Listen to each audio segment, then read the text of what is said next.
1972년 12월 10일 저녁 8시가 되자 B-52 공습부대 1파가 하노이로 접근합니다.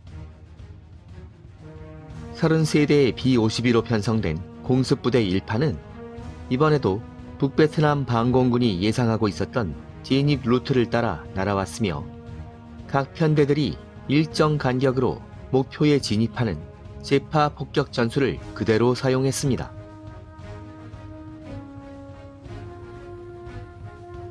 사실 이날의 출격 전 브리핑에서는 반복되는 똑같은 공습 전술에 대해서 B-52 승무원들의 불만이 제기된 상태였습니다. 전날의 공습작전에서 격추된 B-52가 한 대도 없었지만 북베트남의 샘 방공망은 분명히 위협적이라는 것이며 동일한 전술을 그대로 사용하는 것은 너무나 위험하다는 것이었죠. 이 중에서도 신형 B-52G에 탑승하는 승무원들이 크게 불안해하고 있었는데 장거리 핵폭격 임무에 특화된 B-52G는 재래식 폭탄을 B-52D에 비해서 3분의 1도 탑재하지 못했으며 이 중 절반은 아직도 신형 ECM4들을 장비하지 못했던 것입니다. B-52G 승무원들은 이런 상태에서 위험한 북베트남 상공으로 반복 침투하는 것은 너무나 위험하다는 불만을 토로하고 있었습니다. 하지만 둘째 날의 공습작전에서 아무런 피해가 없었던 점에 만족하고 있었던 전략공군사령부는 전술의 변화 없이 같은 방식의 공습작전을 강행한다는 결정을 내린 것입니다.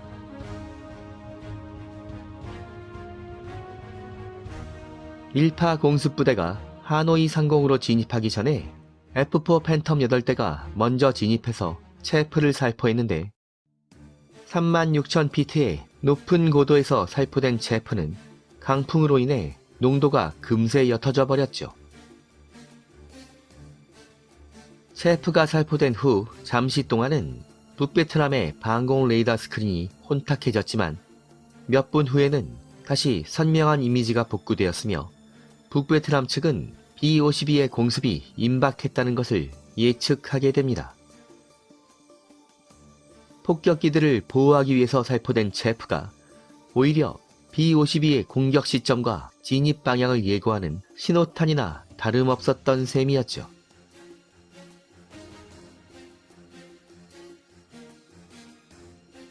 물론 이번에도 공군과 해군의 아이언핸드 팀이 샘 사이트에 방송 레이더가 작동하기를 기다리며 하노이 외곽을 어슬렁거렸지만 이를 눈치챈 북베트남 방공군은 폭격이 시작될 때까지 방송 레이더를 작동시키지 말라는 명령을 내린 상태였습니다.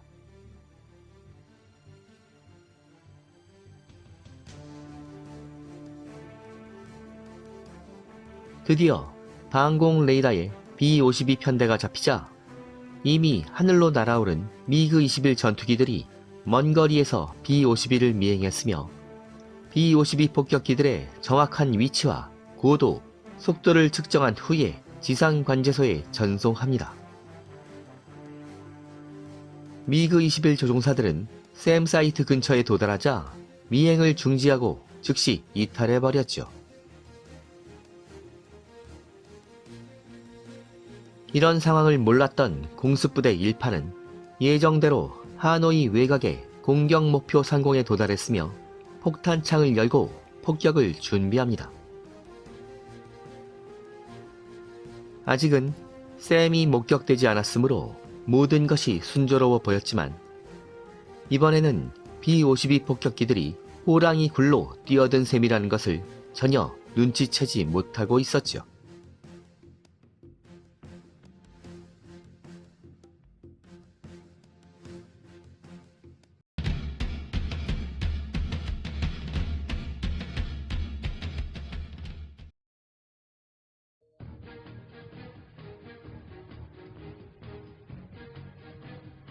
B-52 편대가 폭격을 시작하자 샘 사이트 지휘관들은 방송 레이더를 작동시켰으며 얼마 후에 강한 탐지 시그널이 잡히자 샘이 연속으로 발사됩니다. 어둠을 뚫고 SA-2 미사일들이 솟구쳐 오르고 있었지만 B-52 11개 편대로 편성된 1파 공습부대는 샘이 집중 배치된 강력한 방공망 속으로 돌진했던 것입니다. 처음 발사된 SA-2 몇 발은 아슬아슬하게 빗나갔지만 B-52 편대가 1, 2분 간격으로 연달아 날아왔으므로 북베트남 샘 요원들은 요격 타이밍을 예측하는 것이 수월했으며 방송 레이더가 B-52를 탐지할 때마다 여러 발의 샘이 연속 발사됩니다.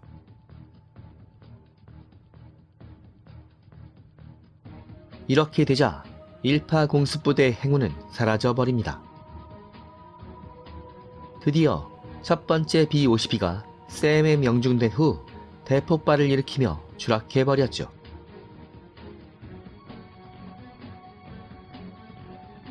드디어 첫 번째 격추 전과가 달성되자 샘 요원들은 환호성을 질렀으며 사기가 오른 북베트남 방공군은 연달아 진입하는 후속 편대를 향해서 SA-2 미사일을 계속 쏘아 올립니다.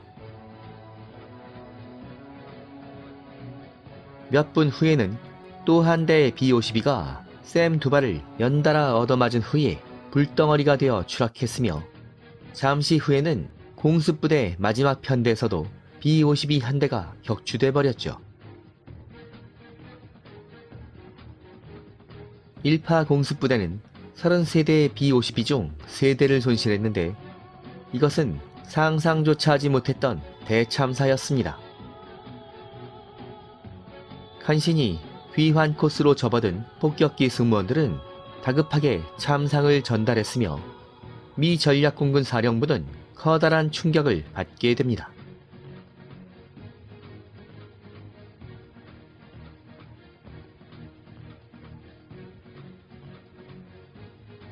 격추된 B-52 3대 중 2대가 ECM 장비가 구형이었던 B-52G였으며 엄청난 손실에 깜짝 놀란 미 전략공군은 이미 하노이를 향해 출발한 2파 공습부대 27대 중 B-52G 2개 편대를 긴급 회항하라는 지시를 내립니다.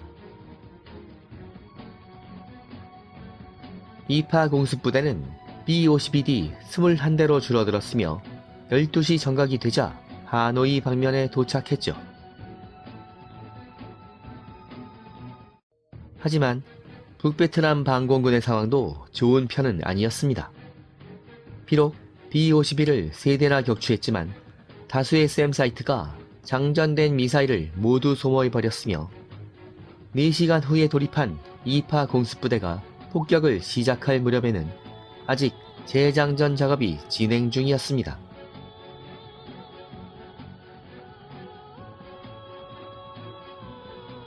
이파 공습부대 승무원들도 폭격을 시작하자마자 여러 발의 샘이 구름을 뚫고 솟아오르는 장면을 목격했지만 샘의 밀도는 크게 낮아졌으며 모든 폭격기들이 공습을 마치고 귀한 코스로 접어들었을 때 단 한 대의 손실도 발생하지 않았습니다.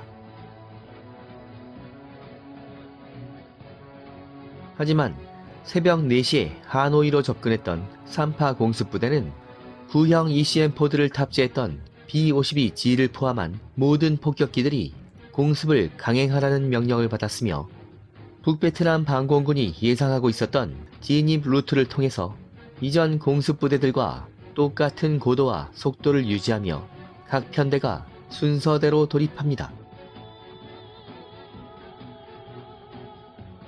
3파 공습부대가 접근할 무렵 북베트남의 주요 샘 사이트 지휘관들은 장전된 미사일의 수량 부족으로 크게 긴장하고 있었는데 잔여 탄수가 40발 정도에 불과했던 것입니다.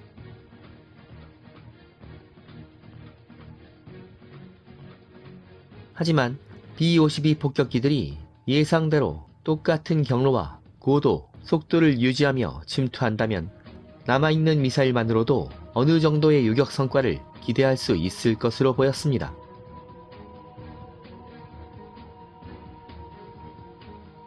삼파 공습부대의 공습 패턴 역시 북베트남 반공군의 예상을 벗어나지 못했으므로 이번에도 일파 공습부대에게 발생했던 재앙이 또다시 반복됩니다.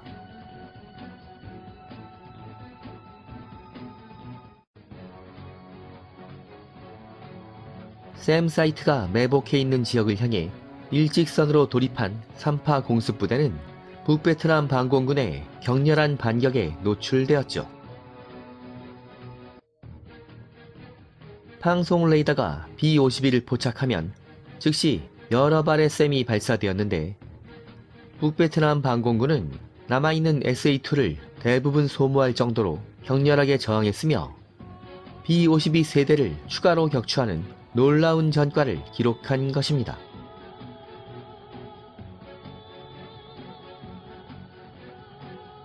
단 하루 만의 전투에서 B-52 6대를 격추하는 전과를 달성한 북베트남 반공군은 환호성을 질렀으며 자신감에 넘치던 샘 사이트 지휘관들은 남아있는 미사일이 부족해서 추가 격추 기회를 놓쳤다며 아쉬워했을 정도였습니다.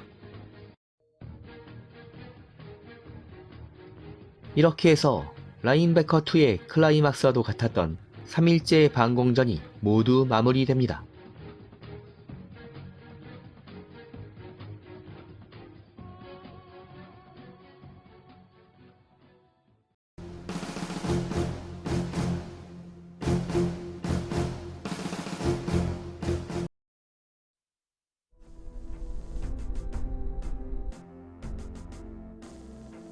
라인베커2 3일째 반공전은 북베트남 반공군 입장에서는 그야말로 영광의 순간이었습니다. 향후의 전황이 이렇게만 진행된다면 하노이 하늘을 제2의 DNBM프로 만들겠다는 그들의 희망이 실현될 수 있을 것으로 보였습니다. 반면 세계 최강을 자부하던 미 전략공군은 크게 당황합니다.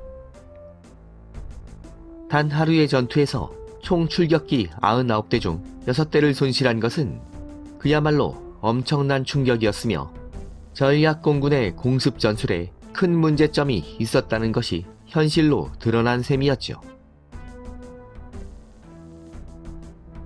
6%가 넘는 손실률은 전략공군이 감수할 수 있는 최악의 상황을 2배 이상 초과한 것으로 이런 수준의 손실이 누적된다면 닉슨 대통령이 큰 기대를 걸고 있었던 B-52의 대공습 작전은 실패로 끝날 것입니다.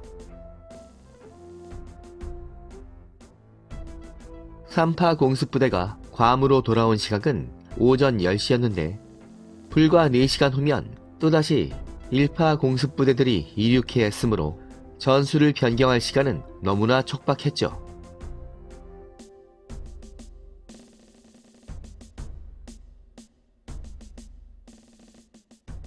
장시간의 비행을 마치고 괌으로 돌아온 승무원들도 공황 상태에 빠져 있었는데 격추돼서 돌아오지 못한 동료들이 36명이나 되었으며 피탄 손상으로 태국 쪽으로 방향을 돌린 동료기들의 생사도 알 수 없는 상태였죠. 폭격기 승무원들의 불만은 하늘을 찌르고 있었으며 현장의 상황을 반영하지 않는 공습 전술을 강행한 것에 대해서 항명 수준의 항의가 빗발칩니다. 이렇게 되자 머리가 복잡해진 전략공군 사령부는 숨 고르기에 들어갑니다.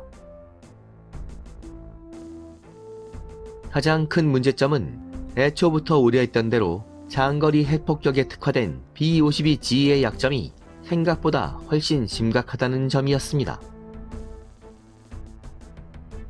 B-52G의 폭장량은 B-52D의 3분의 1 정도였으므로 B-52D 1개 편대가 출격해서 투하한 폭탄이 B-52D 한 대 분량에 불과했으며 구형 ECM-4를 탑재했던 B-52G는 북베트남 방공망에 노출되자 손쉬운 사냥감이 된 것으로 보였죠. 따라서 강력한 샘 방공망을 자랑하는 하노이 상공으로 진입하려면 B-52G 3개 편대보다 B-52D 1개 편대를 투입하는 것이 훨씬 나아 보였습니다. 전략공군 사령부는 B-52G를 주력으로 하는 괌의 앤더슨 비행장 소속기들은 잠정적으로 출격을 중단시키기로 했으며 태국의 우타파오에서 출격하는 B-52D 폭격기 부대만 투입하기로 결정했죠. 따라서 공습의 규모와 타이밍에 큰 변화가 발생합니다. 지난 3일 동안은 90대 이상의 B-52가 3파로 나누어 오후 8시부터 4시간 간격으로 공습을 결행했지만 이번에는 우타파오 소속의 B-52D 30대만 출격하기로 했으며 공습 타이밍은 다음 날이었던 22일 새벽 4시였죠. 미 전략공군의 선택은 어떤 결과로 나타날까요?